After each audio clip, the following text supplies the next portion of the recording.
large number of tricycle keke operators in Uyo yesterday went round major streets in Uyo in a peaceful protest over what they called illegal ticketing and activities of task force.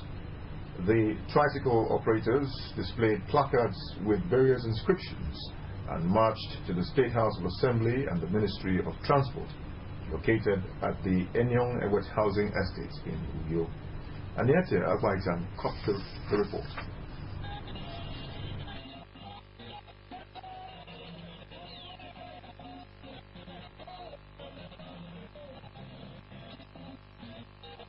The tricycle operators who displayed placards with various inscriptions and chanting various songs were addressed at the State House of Assembly by the Chairman, House Committee on Works and Transport, Mr. Idonsit Itwe. He thanked them for expressing their grievances in a peaceful manner and assured that the House will look into the matter. He hinted that the House is currently discussing a bill that will affect the transport sector of the state with a view to bringing sanity on roads. At the Ministry of Transport, the Commissioner, Dr. Godwin Ntigude, restated the state government resolve to put in place every measures to assist transport operators and commended the commuting public for partnering the state government to ensure movement of goods and people. Mr. Ntigude said the biometric capturing for keke riders was to address issues of identification and for government to root out perpetrators of criminal acts. He assured that those behind illegal activities in the transport sector will be brought to book. I want to assure you that I'm straight to and I will report to His Excellency and indeed you made him proud. You have assured him that he's doing well. You've declared his support for him, and I want to continue request of you to open your eyes.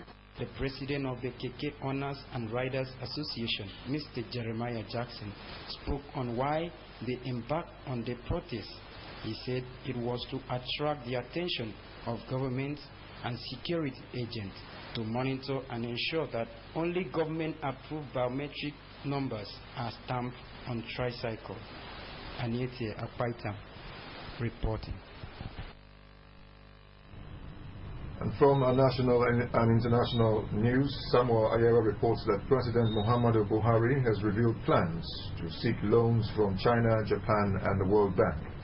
And also coming from the international scene, rising international concerns over North Korea's tests of nuclear weapons. Let's join him. Plans are on by President Muhammadu Buhari to seek low-cost long-term loans of 1.25% interest with a 20-year tenure from the World Bank, African Development Bank, China's Exim Bank, and the Japan International Cooperation Agency if he can secure the backing of the National Assembly. According to presidential sources, the decision followed months of turmoil, including a failing currency, rising double-digit inflation, and foreign exchange shortages that have hit businesses, especially import and investments. The source said the external loans would be used mainly in the agriculture, power, mining development, and healthcare sectors, even as President Buhari has blamed the country's economic troubles on his predecessors. Nigeria's Vice President, Professor Yemi Osinbajo, is optimistic that the economic recession the country is grappling with would be short-lived once the federal government is able to resolve the issues concerning vandalism of oil installations.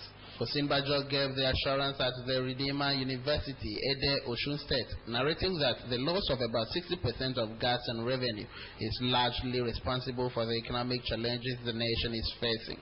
He commended Nigerians for their resilience and expressed conviction that the country has all it takes to bounce back as long as the nation keeps a steady course, and called on private investors to invest more in the renovation of their refineries. And on the foreign scene, North Korea has said it is now capable of mounting nuclear warheads on ballistic rockets after conducting what it said was a successful nuclear test. This claim has, however, evoked several concerns from world leaders, with South Korean President Park Geun-hye saying the North Korean leader Kim Jong-un showed maniacal recklessness by testing the nuclear device. According to Geun-hye, U.S. President Barack Obama has assured he would take every action under a mutual defense treaty with the South, including providing its nuclear umbrella to protect Seoul from any North Korean threats. Other countries, including France, Japan, China, as well as the United Nations, have described the test as deeply troubling, as it is in clear violation of numerous United Nations Council resolutions and complete disregard to the repeated demands of the international community. Dozens of tourists, including a 10-year-old child on Thursday, spent the night trapped in cable cars suspended in the French Alps after high winds caused a mechanical failure. French, Italian, and Swiss rescue services launched into operations after more than 100 people were left trapped in panoramic cable cars suspended 50 meters in the air close to Mont Blanc, evacuating 65 of the 110 tourists. Technicians worked till Friday morning trying to untangle the cable cars, which was later restarted for safe evacuation of the 33 trapped overnight. Cable cars on Mont Blanc offer spectacular up-close views of Western Europe's tallest mountains, glaciers, and steep valleys deep below. They are usually operated in the summer when large numbers of climbers and tourists converge on the area. With that report by Samuel Ayera, we conclude our news package this morning. But just before we go, the top stories. Governor Udom Emmanuel has restated his administration's commitment to tackling erosion menace in Akwa Ibom State. Represented by the Secretary to the State Government, Sir Itekamba Umorin, the governor stated this when a World Bank team visited the state. Also, rice factory under construction in a local government area is expected to engage 4,000 people. That's our package. You can also watch AKBC TV News online by logging on to akbctv.org or follow us on Twitter at AKBC45 or on Facebook at AKBC Channel 45. Thanks for watching and have a great weekend. Good morning.